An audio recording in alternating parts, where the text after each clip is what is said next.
I'm Steve Gilman, and this is Brand Story, where we help you build stronger, more sustainable brands by sharing insightful conversations with brand leaders, marketers, and professional storytellers. My guest today is Brian Thibodeau.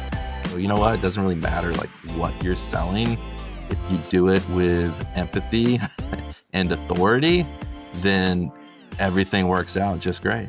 Creative director, designer, and educator who has worked with teams at the Martin Agency, Ogilvy, McGarren Brown, and done work for clients like Nissan, Disney, Dove, Walmart, and so many more. He has his own studio called B-Tibs, and where he helps brands find their voice while also teaching the next generation of creatives through educational workshops. He has one called The Art of the Audience, and he's done a really cool project called the Quarantine Portraits, blending artistry with strategy, and he's just a really cool guy. Brian, welcome to the podcast. I'm glad to have you here, man.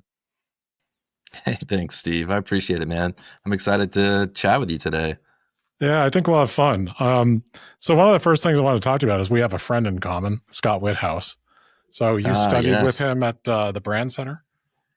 Absolutely. Yeah, Scott's amazing. I got to work with him both years at the VCU Brand Center, and I was there when it started as the VCU Ad Center. Yeah. And then second year I was there, it became the VCU Brand Center. So we got to enjoy that together. Yeah. I remember back in the days when it was the Ad Center and was happy when they changed it to the Brand Center. So it's a great place. I mean, a lot of incredible people have come out of the Brand Center, like some real talents. So not surprised you've done such incredible work having come out of the Brand Center. One thing I wanted to jump off talking to you about isn't advertising, but it's your project you did during the pandemic, the Quarantine Portraits. I just found that so fascinating. It turned into like a bound book.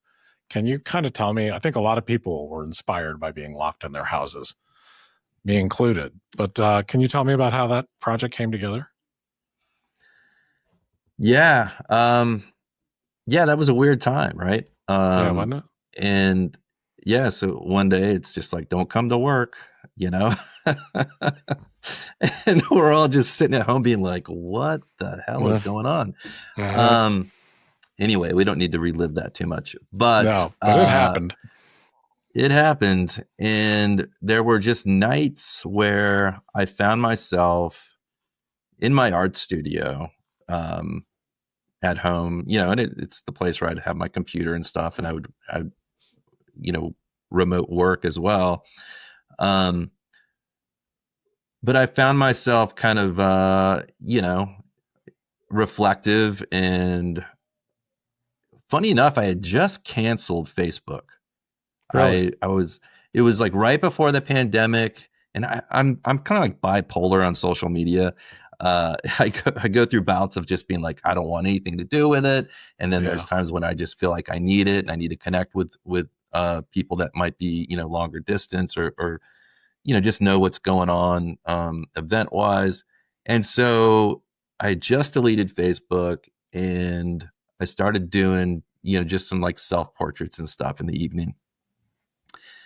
And really a lot of my like work life, I'd always tried to kind of like, if I was at the office, I'd have like a little setup somewhere at my desk where I might take old mailers and stuff from vendors, and I'd kind of like collage them into like new stuff, right? Yeah. And just have a little like mini secret art studio right there in my advertising art director cubicle. Yeah. And that was my like desperate attempt to like make art amid all the commerce. Capitalistic commerce, right? Exactly. And so when I'm at home in my studio and working, and I'm just finding a little bit more opportunity. I'm just being a little more reflective. I'm able to take out real paints, just kind of get into it. And so it started out. When the pandemic happened, I'm like, well, shit, I guess I need to be like connected to people. And so I got back on Facebook, and I'm just like, everybody, friend. And, and so, um, uh, yeah, so I just kind of started sharing these like live streams of me, like Yeah. just painting. And then next thing I knew, I was asking someone, hey, what do you think about me just like painting you? Like, let's do a live stream together and hang out. Right. And then those turned into conversations. And then my brother, who was in Florida at the time, I think maybe he had just moved back to Richmond from Florida, but he had been in Orlando and he knew a lot of people in the entertainment industry.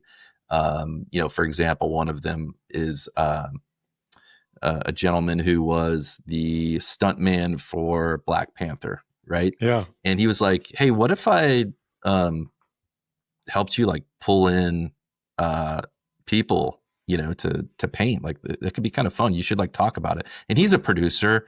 He Yeah. he runs a place called the Sunroom in Richmond, Virginia, and so he's got that producer brain and director brain. And I was like, yeah, that'd be cool. Sure, let's set it up. So we just started putting out like a cold call. Hey, who wants to jump on and I'll paint you, That's so cool, within the man. time it takes to like finish maybe a record in the background or something. And so yeah, it just turned into a lot of different conversations and learning how people were handling their creative process, or if they were taking a break from it all Yeah. over the world. And we ended up meeting the creator of Strawberry Shortcake. It was wild. Yeah. That's really cool. Marion Juneberry Farian. Yeah. Yeah. And she was so cool. She had been doing these like dances on online. She called kitchen dances. And her story was that her husband had passed away, prior to COVID, but her and the nurse used to kind of just do funny dances to cheer him up. And after he passed, she kept doing those. Um, and and then she decided to just record them and then do How them cool. live. Yeah, and it was just That's so cool. to hear stories like that were just Yeah. amazing. Yeah. Well, I think the book, can people still get that book? Because from what I could see of it, it's pretty darn cool. Thanks, man. Yeah, I think they can. Blurb. Yeah, it's some blurb link somewhere. Okay. Well, I we'll should. find it. We're gonna find it and put Yeah. it on your episode page. Okay. I'll give We've it got to a whole you. team here. I think somebody will track it down, or if you find it, send it. Because anyone listening, I think you need to see this. It's just one of those great examples of like when you put people in a box. Like, and I think the pandemic was the ultimate box that creativity just comes out. Doesn't come from having Absolutely, it unlimited was. horizons sometimes. And Yeah. that's where this podcast came from, was the pandemic. I wanted to be able to connect and have nice like conversations with creative people. And now we're in season 5, going into season 6. That's amazing. Yeah, it's crazy. I didn't realize that. That's really cool. Yeah, I was just like, I love one-on-one conversations because I'm an introvert. And my sweet spot is just talking to somebody and really getting to know them and trying to find out what their story is. And I was like, yeah, I'm going to do it. And then one of our producers here was like, okay. And he just set me up a podcast studio and we were off to the races and had some incredible guests. It's a lot of fun. That's so awesome. Let me awesome. ask you a little bit about you've been a creative director in-house, you've done the agency thing, and now you're sort of like an independent creative director and fractional sometimes, where you're inside and outside. What's that life like? Right. How's that going for you? You've been doing it a while now. Yeah, it's you probably know, Steve. It's the creative path is a varied and dynamic and mysterious and unexpected, journey. Yeah, it's a man. wild ride, man. And it is. And I wouldn't change it for anything, but luckily part of what we do is problem solving, right? Yeah, just in general, like that's really what you're hiring us for when we work for a brand or agency or and so that's kind of how I see my career. It's just a series of problems that I solve. And sometimes those problems are putting money in the bank to pay the bills. And sometimes those problems are I'm not feeling creatively satiated. Right. And so am I going to break out the paints? What am I going to do? My wife would definitely describe me as a restless soul. And I'm the guy that, looks at the menu, and I'm always looking to try something different, right? Whereas my Right. wife, she knows what she likes, and she goes for it every time. And I don't know if that's just ADD or if that's creativity or what that is, but it's how I'm wired. Yeah, I think a lot of great creative directors are like seekers, they're I super like that. curious. Seekers. Yeah. They're just like super curious about the world around them and people. And I love how you put it as problem solvers, because your every single challenge you get as a creative director or as a producer or as a brand consultant tends to be like, this is our situation. We want it to be this. How do we get there?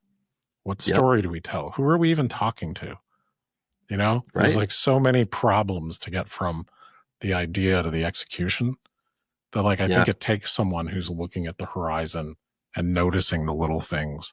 So your artistic temperament, I think, fits you perfectly. I love seeing your art online.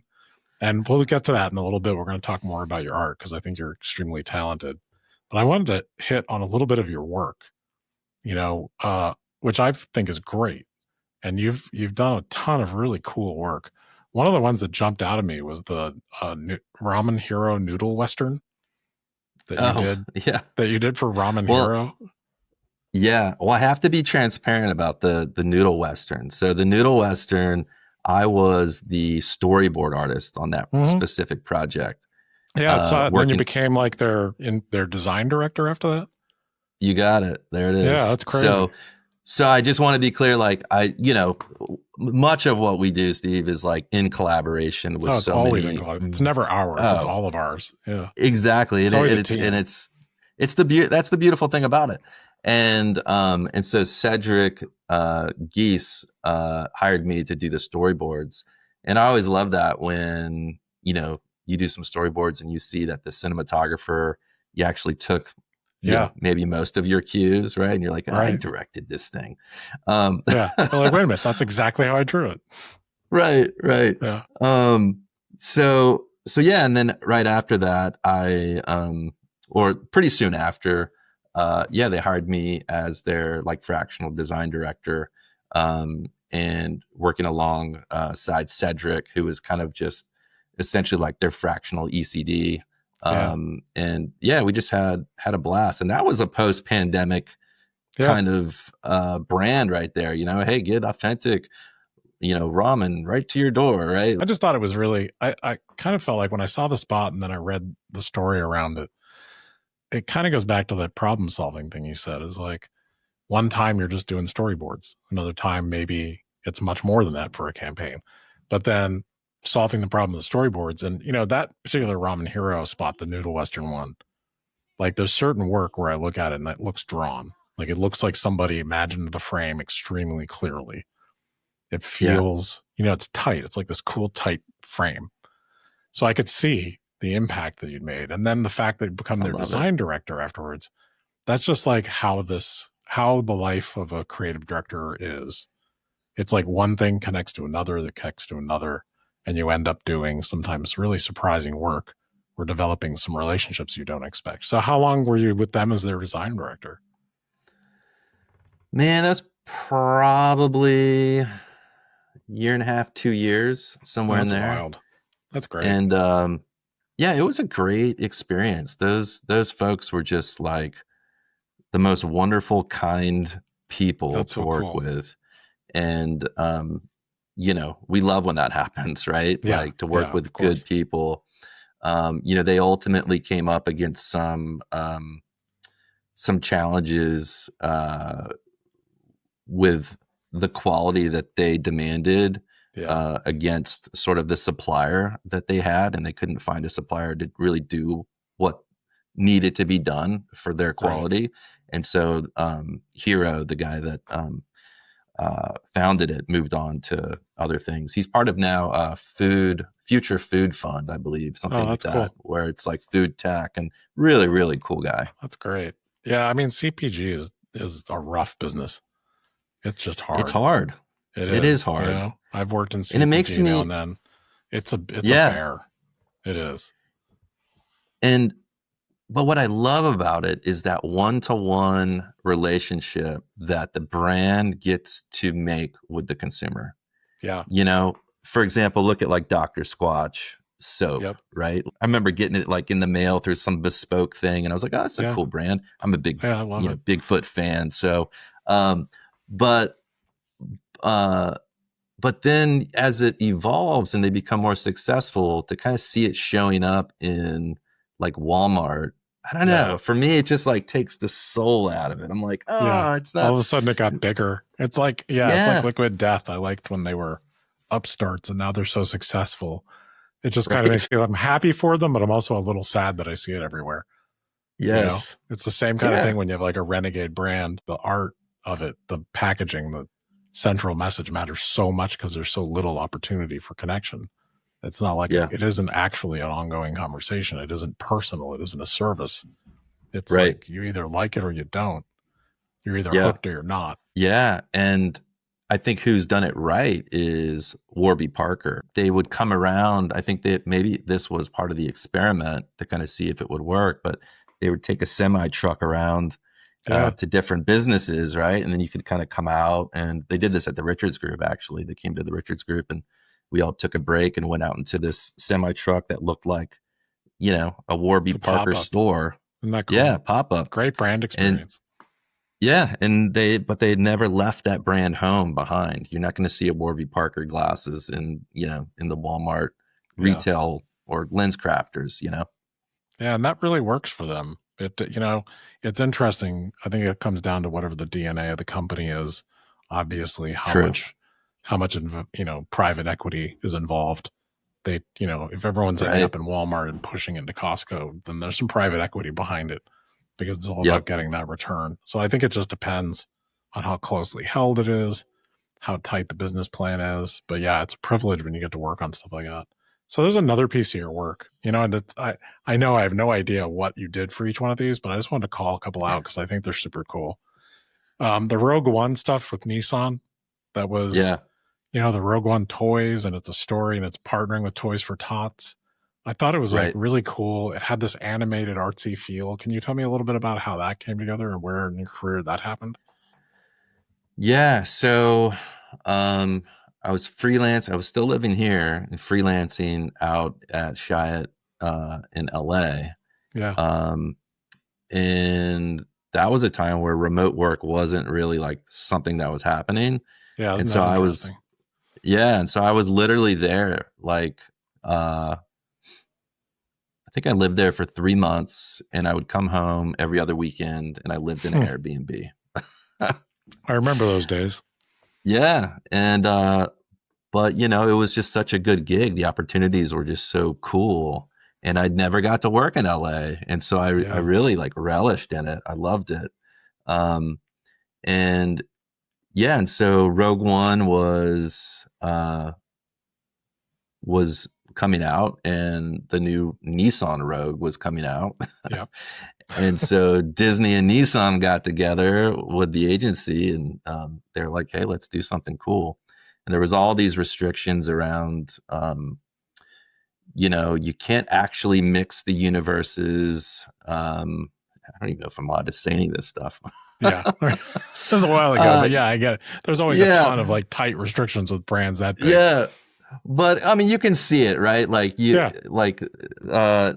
it's always like a simulation or some kind of thing. Like, you can't taint that Star Wars universe. Yeah. You can't use the actual property. You can't use the actual. I thought how you guys worked around what I imagined the restrictions were was one of the coolest things about it. Exactly, dude. Yeah. No, you nailed it. And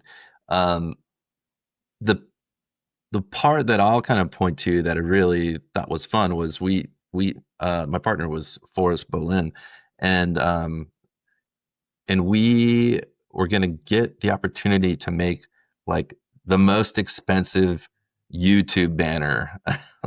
And I think like they just like run a day, I think. And it's like this insanely expensive media buy. It runs a day as like the main like banner on YouTube. And so we were just like, all right, what would just Star Wars nerds just relish in? And so we thought like, well, maybe if you could press like every single button, any kind of button you pressed on your keyboard, like maybe it does a secret thing, right? So you press K shift, whatever, and and it would have some kind of cool simulation, within the banner. And so, and then maybe like if there's a certain thing you press, you win a Nissan Rogue, right? Like that was on the Right. table. That was on the Yeah. table.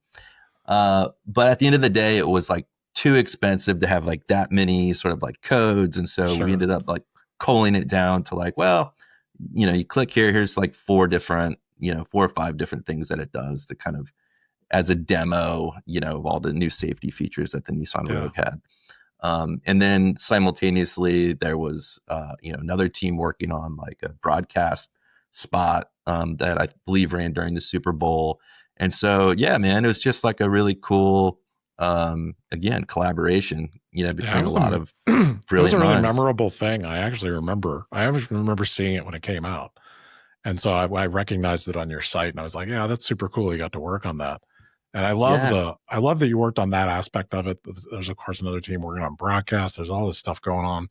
And for anyone out there listening, we have a lot of, our audience are people who work in marketing, CMOs, executives, all these different people. And I don't think they know all always know all the different parts and pieces that get worked on to stand up a campaign and yeah. how there might be multiple creative directors and multiple teams. And I know you've been in that world a bunch. So I could talk about your work all day, but what I'm going to do is for anyone listening, we're going to put Brian's website on the landing page. It's really worth looking at. He's got a lot of cool work that he's contributed to over the years. And is there anything you're working on right now that you're super excited about? What's going on with you, like professionally these days? Man, what's cool is I'm working on something for the Grand Canyon right now. Oh God, that's awesome. I know. I was like, I just Okay. got the, I know, I got the assignment, and I was just like, oh, this You're is like, no, I cool. don't want to. That's the Yeah, coolest assignment ever. I Okay. love it. I love it. And Good for you. especially as I'm really like a nut around like ecotourism and stuff like that too. Yeah. So um so to have that opportunity uh to learn kind of about the marketing strategy, and to there's another team, me and a partner, and another team working on it. And yeah, man, I'm pumped. That's so cool. Well, when it gets done, I'd love to maybe there's something you could post or something you can share on LinkedIn because I'd love to see what it ends up as. I'll keep an eye out Yeah, for that. Yeah, that's what absolutely, what man. a great thing to get to market. That's just beautiful. I Um, know. God, that's great. I love when things like that happen. So let's talk a little bit about you do a lot of teaching and you've done a lot of teaching over the years. So while Yeah. you're doing all this incredible work, you're also helping young creatives learn how to navigate this world and different things to do. So I know you've taught at portfolio schools in like Chicago Hmm. and Denver. Can you just tell me a little bit about that experience and why you do it, what it brings to Yeah. you? Yeah. No, thanks. Well, I'll kind of say initially, like my main objective in undergrad, I went to undergrad for painting and printmaking at Virginia Yeah, Commonwealth University. And then later I went to the Ohio State. You have to say the Ohio State, gotta say the just for a minute, to pursue my master's in painting, to become a teacher, right? yeah, Um, and continue my artistic journey. And so that's just always been kind of part of my DNA, uh, to want to do that. And I come from like a family of entrepreneurs, and it's just my stepmom was a dance teacher. yeah. Uh, It's just in your blood. my dad taught me everything he knows. He's a muralist and a sign painter and an art director and an Oh, that's so illustrator. cool. Yeah, and so I just like, I don't know, I just love that, that dynamic, right? Mentor. And there's also just not enough actual mentors Yeah, in the world. Um, and it's really sad. I remember being in undergrad and actually reaching out to different artists, and, you know, being the restless soul that I am, just saying like, hey, I'd love to do like, an old school apprenticeship, like how they used to do back in the day, right? To learn yeah. from you because I love your paintings. Nobody ever took me up on it. Sorry. Oh, no Um, worries. yeah, nobody ever took me up on it. And and so I don't know. I think maybe part of that too has just made me want to be even more like education forward and be that for other people. So Chicago Portfolio School was the first place that I got to teach. Started out as a sub, so I would just tell anyone, like, if you want to get into teaching, start out as someone that can fill in for somebody else. Yeah, right. Show up to just be a speaker at a class, share something, see how that feels for you. And then going from there to being hired, hey, do you want to do this class and just be the teacher? Sure. And you learn so much about yourself in that process, Yeah, you really do, don't you? Yeah, and you see your own deficiencies. Yep. You feel like, am I qualified for this? Is this okay? What every teacher feels. Yeah. Right, right. And but what I love about the portfolio schools that I've got to work with, so Chicago Portfolio School, which I believe doesn't exist anymore, and then the Denver Ad School, which I'm currently teaching typography at and moving into teaching art director class, is the fact that all of the instructors are active, right? They're all professional. They're actively teaching. Yeah. And so the students get to experience the pulse of what's going on in the industry. And I think that's critical. It's Yeah, it critical. is. So many universities have folks, that maybe had a career. Yeah. And it's not that that's not valuable. I mean, that's certainly valuable. But with the way that tech changes and now AI and everything else, like, it's really, especially in our field, Steve, it's really it's moving at the just, speed of light. Like, yeah. you I mean, have to you learn. have to be experiencing it. Yeah. I think the only people that make it in this industry are lifelong learners and like real ones. Like this, just voracious eaters of new stuff that they think is cool. Right. And you kind of have to be that way. The cool thing about teaching, and I see you've done a ton of it, is that I really think, and I was a theater major in directing. Oh, and amazing. So then I got into storytelling and starting an agency, and basically everything I learned in theater, and I had an art degree, is, basically storytelling. And I honestly wish more people, I've had this conversation with a few guests, more people that are in the side of the business I did actually had some training in story structure and, how stories are told and the classics and all that stuff, because it really does come in handy. But I taught theater classes for a while. And one of the things that I think it does when you teach is, you get to see, maybe some holes and like, I can't explain that. But I think the art of having to explain the basics makes you better at what you do. Like, it reinforces your own knowledge, so that act of sharing with others and helping someone else learn, actually, every single time I do it, I always feel like I learned more than they did. Yeah. It's a really cool a ton muscle. of truth to that. Yeah. So good for you for doing it. And you have a couple courses on it. Are you still doing these? Like, you have one course, Art of the Audience, and then you also have Purpose Labs. Are you still doing both of those? Yeah. I'm actually doing an Art of the Audience workshop here. I should look at my calendar, Steve. It's either it's in 5 I think minutes. It's next week. Yeah, it's in 5 minutes. Yeah, and those workshops have been they've been great. Like, they kind of use sort of the hero's journey, kind of methodology in a way to really help brands understand empathy. Right. And to your point, like, about teaching, it's a muscle, right? And so depending on what you're teaching, you're kind of like, you're working the arms or you're working the glutes, right? Like, right. It's training. And so, and I've actually kind of leaned on this term, like, creative, cross training in a way, right? Yeah, like, that's a good way to look put at it. that. Yeah, look at that with, like, like in the background, I have a canvas set up. I got, so I'm trying to just, like, do different things.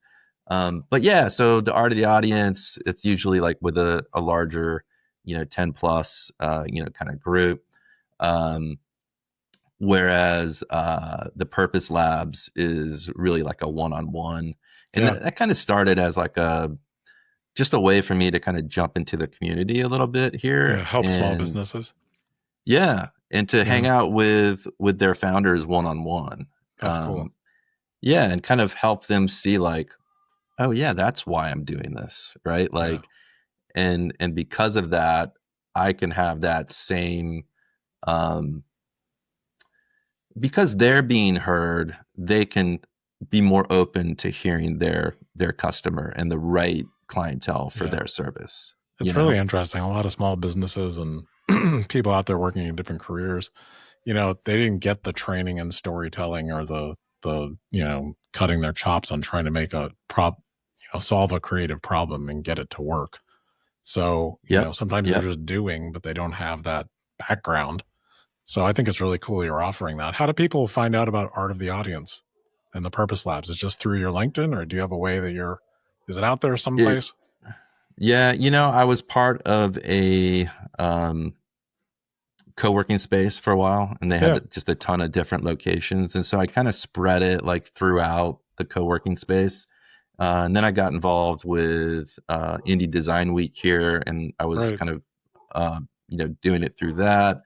um, and then more recently there's a local chapter here called the Hamilton, I don't know, it's a Hamilton Arts Community Organization. The name's escaping me, but we're doing it for them That's cool. coming up. And when I say we, I have a buddy of mine who's an improv guy, Right. and so we kind of like collaborated to like bring some like improv to this process. So we build like a product with the audience, That's and they fun. have sort of like, yeah, they have different kind of prompts that we give them. Yeah. And so we end up creating some really wacky weird stuff for odd demographics and have a lot of fun with it. But at the end of it, you just kind of show, you know what, it doesn't really matter like what you're selling.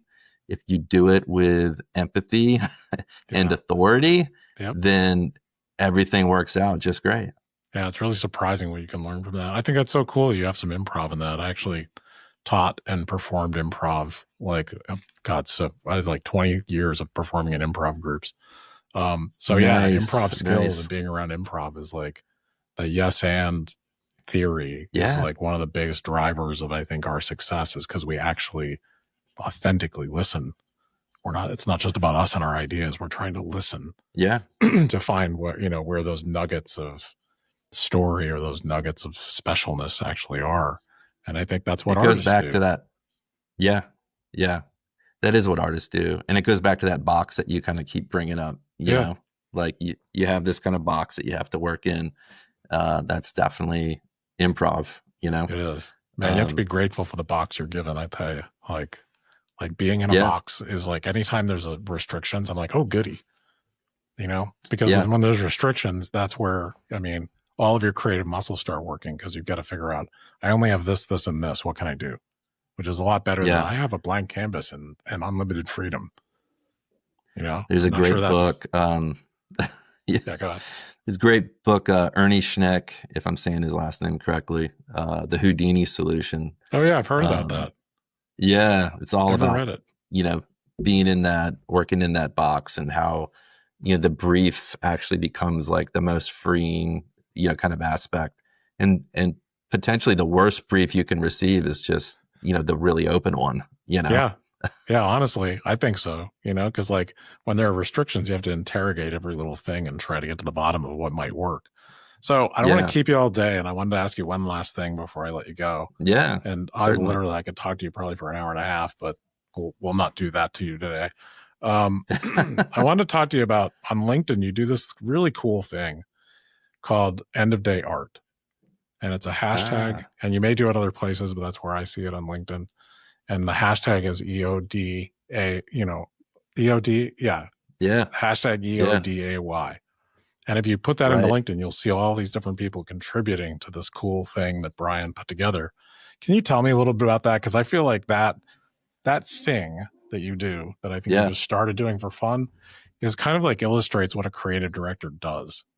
You're bringing people together and everyone's creating, and you're sort of cultivating it Sure. and pulling different parts of it and showing us. And I just kind of feel like it's really like, it's one of those show, don't tell parts of your creative director existence. Like you're showing us what you do. So can you tell me a little bit about how that started and why you care and what you're doing? Man, I love that you brought that up. Yeah, it is a show and not tell for the most part. And some of the best art, I think, is that, right? Sometimes, I mean, I don't know, in theater, like if you had to write like an artist statement or some kind of philosophy, but like as soon as you start writing that stuff down, you just start sounding like a moron. I don't know what it is. It's just That like, sucks. yeah. Yeah. And so some of my favorite artists, like Cy Twombly, for example, you can't find hardly anything he said about his own paintings, Good. you know? And that's where the magic is, I think. Yeah. And so it's kind of like, magic hour on Fridays, at the end of the week, just encouraging people too, like, hey, just make something, anything, like put something out there. But what's funny, the way it came about was I was just posting stuff and just different art time to time. And this fellow creative, I'm going to probably butcher his name, by the name of Brian Kayaza. Sure. Anyway, super cool guy. We've never had an actual like conversation. It's just somebody I got to know over LinkedIn. Yeah. And he's like a sound artist. Like I think he worked for an automotive company, doing, I think it was like Ford or one of the big guys, but doing like sound design, right? But like in this really like deep and mnemonic, mind altering, kind of way. And he reached out to me and he was just like, dude, I love your artwork. And what if we blew up LinkedIn on Fridays, with a hashtag? Idea, yeah. And I was like, I'm totally down, dude. Let's go. So do you do it every Friday? So we just, every Friday. Yeah, we try to.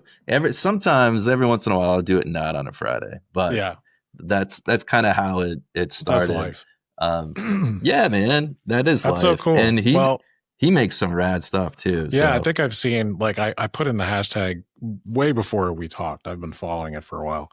And I think I'm a photographer too. I'm going to have to throw something out there on this hashtag. Please. Yeah, because it's inspiring.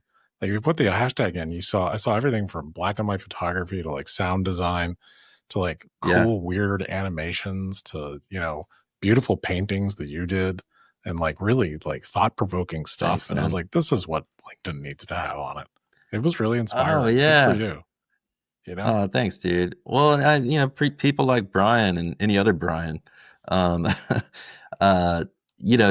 want to collaborate and kind of push the envelope. And like, that's the spirit of it, right? To encourage others.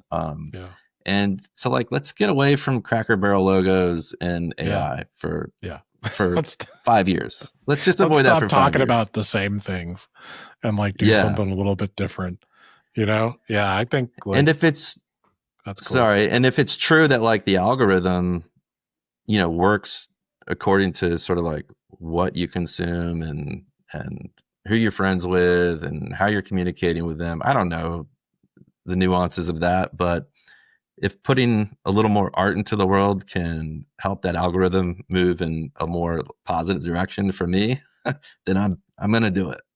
Yeah. Well, I think that might be kind of your theme of how you do everything. Like, honestly, like putting art out into the world. If you look at your work, whether it was for commerce or not, it's always got that little extra, that artistic feel. And then, thank you. Everything that you post and all that, I think you're doing it. I think you're putting a little bit more out into the world. And hopefully it will train the algorithm, help everyone just have a moment to, slow down a little and appreciate the more artistic side of life. So, man, I think you're an amazing dude. I'm so happy I got a chance to talk to you today. And I think this will be a great episode. Yeah. Well, thanks for coming on, man. It was really fun for me. And I really admire the way you're doing it. I think it's really cool. Want to hear more inspiring stories? Subscribe on your preferred podcast app so you don't miss an episode. And if you like what we're doing, please rate, review, and share. It's the best way to support us. Thank you for listening to Brand Story.